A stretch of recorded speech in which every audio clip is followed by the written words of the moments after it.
श्रीराघवेन्द्रार्य श्रीराघवेन्द्रार्य श्रीराघवेन्द्रार्य पाहि प्रभो।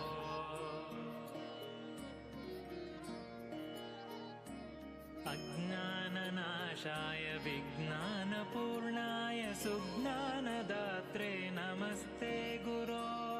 श्रीराघवेन्द्रार्य श्रीराघवेन्द्रार्य श्रीराघवेन्द्रार्य पाहि प्रभो। आनन्दरूपाय नन्दात्मज श्रीपदाम्भोज भजे नमस्ते गुरो। श्रीराघवेन्द्रार्य श्रीराघवेन्द्रार्य श्रीराघवेन्द्रार्य पाहि प्रभो। इष्टप्रदानेन कष्टप्रहाणेन शिष्टस्तुतः श्रीपदाम्भोज भो। श्रीराघवेन्द्रार्य श्रीराघवेन्द्रार्य श्रीराघवेन्द्रार्य पाहि प्रभो। ईडे भवत्पादपाथोजमाध्याय भूयोऽपि भूयो भयात् पाहि भो। श्रीराघवेन्द्रार्य श्रीराघवेन्द्रार्य श्रीराघवेन्द्रार्य पाहि प्रभो।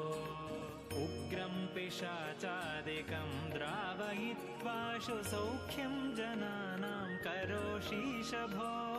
श्रीराघवेन्द्रार्य श्रीराघवेन्द्रार्य श्रीराघवेन्द्रार्य पाहि प्रभो।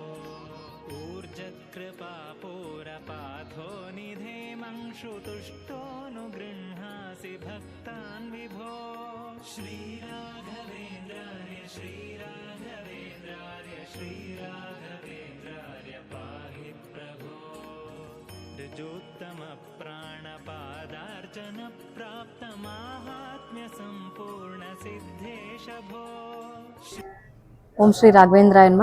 ನನ್ನ ಹೆಸರು ಚೈತ್ರ ಅಂತ, ಬಸವೇಶ್ವರ ನಗರದಿಂದ ಬರ್ತಾ ಇದ್ದೀನಿ. ನಾನು ಫೇಸ್ಬುಕ್ಕಲ್ಲಿ ರೀಲ್ಸ್ ಮುಖಾಂತರ ನೋಡಿದ್ದು ಈ ದೇವಸ್ಥಾನದ ಬಗ್ಗೆ. ಆಮೇಲೆ ನನ್ನ ಫ್ರೆಂಡ್ಸ್ ಕೆಲವರು ಮಾಡಿದ್ದಾರೆ ಇಲ್ಲಿ ಪೂಜೆನ ಮುಂಚೆ ಎಲ್ಲ, ಅವರಿಂದ ನನಗೂ ಗೊತ್ತಾಯಿತು. ಆವಾಗ ನಾನು ನನ್ನ ಮಗಳು ಇಬ್ಬರು ಬಂದು ಒಂದ್ಸಲ ಪೂಜೆ ಮಾಡಿಸ್ಕೊಂಡು ಹೋದ್ವಿ ಅಷ್ಟೇ. ಆಮೇಲೆ ಮತ್ತೆ ನಾನು ನನ್ನ ತಾಯಿ ಇಬ್ಬರು ಬಂದು ಕಾಯಿ ಕಟ್ಬಿಟ್ಟು, ಇವಾಗ 18 ವಾರ ಆಗಿದೆ ನಂದು. ನನ್ನ ಕೆಲಸದ ವಿಷಯವಾಗಿ ಅಂದ್ಕೊಂಡು ಪೂಜೆ ಮಾಡ್ತಾ ಇರೋದು. ಕೆಲಸ ಆಗ್ತಾ ಇದೆ, ನನಗೆ ಒಳ್ಳೆ ಕೆಲಸ ಸಿಗ್ತಾ ಇದೆ.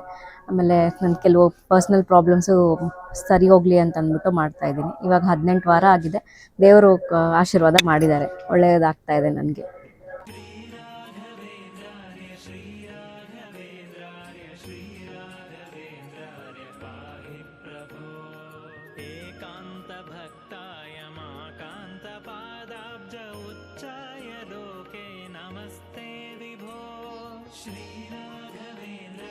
श्रीराघवेन्द्रार्य श्रीराघवेन्द्रार्य पाहि प्रभो।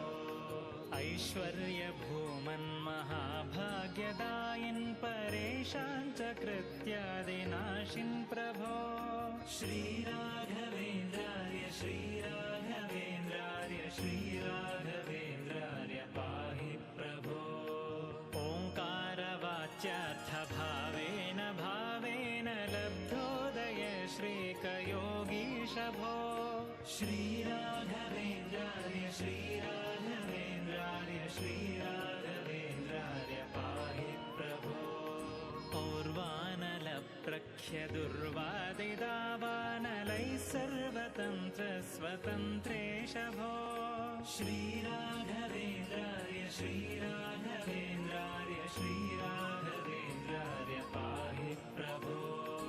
अम्भोजसम्भूतमुख्यामराराध्य भूनाथ भक्तेश भावज्ञ भो। श्रीराघवेन्द्रार्य श्रीराघवेन्द्रार्य श्रीराघवेन्द्रार्य पाहि प्रभो। अस्तङ्गतानेकमायादिवादीश विद्योतिताशेष वेदान्त भो। श्रीराघवेन्द्रार्य श्रीराघवेन्द्रार्य श्रीराघवेन्द्रार्य पाहि प्रभो। काम्यार्थदानाय बद्धादराशेष लोकाय सेवानुसक्ताय भो। श्रीराघवेन्द्रार्य श्रीराघवेन्द्रार्य श्रीराघवेन्द्रार्य पाहि सर्वेषु प्रत्यर्थिसार्थेषु मध्याह्नमार्ताण्डबिम्बाभभो श्रीराघवेन्द्राय श्रीराघवेन्द्राय श्रीराघवेन्द्राय पाहि प्रभो गर्विष्ठगर्वाम्बुशोषार्यमात्युग्रनम्राम्बुधैर्यामिनीनाथ भो श्रीराघवेन्द्राय श्रीराघवेन्द्राय श्रीराघवेन्द्राय पाहि प्रभो घोरामयध्वान्तविध्वंसनोद्दामदेदीप्यमानार्कबिम्बाभभो श्रीराघवेन्द्राय श्रीराघवेन्द्राय श्रीराघवेन्द्राय पाहि प्रभो गणकारदण्डाङ्ककाषाय वस्त्राङ्ककौपीनपीनाङ्कहंसाङ्कभो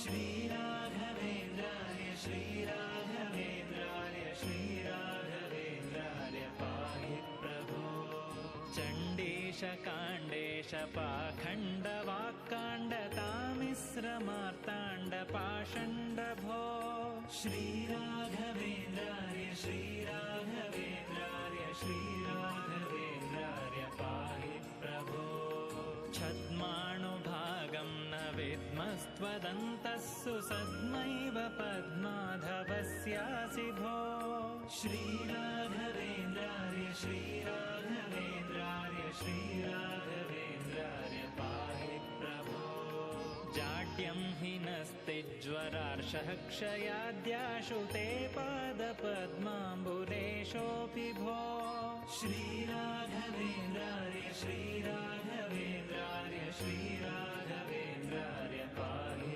प्रभो झषध्वजीयेष्वलभ्यो रुचेतः ಈಶ್ವರ ಕಾಯಿ ಕಟ್ಟಿದ್ರಿ ಅಣ್ಣ ಇದು 21ನೇ ವಾರ 20 ವಾರ ಆಗಿದೆ. ಇನ್ನೊಂದು ವಾರ ಆಯ್ತು. ಇನ್ನೂ ಒಂದು ವಾರ ಇದೆ.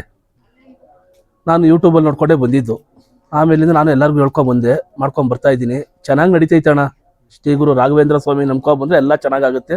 ಯಾವುದೊಂದು ತೊಂದರೆನೂ ಇಲ್ಲ. ನಂಬಬೇಕು, ನಂಬಿದ್ರೆ ಇನ್ನೇನು ಇಲ್ಲ. ಆದರೆ ಕಾಯಿ ಕಟ್ಟಿದ ಮೇಲೆ ಬರ್ತಾ ಇರಬೇಕು, ಮಾಡ್ತಾ ಇರಬೇಕು, ಫುಲ್ ನಂಬಿಕೆಯಿಂದ ಮಾಡ್ಕೊಂಡು ಹೋಯ್ತಾ ಇರಬೇಕು.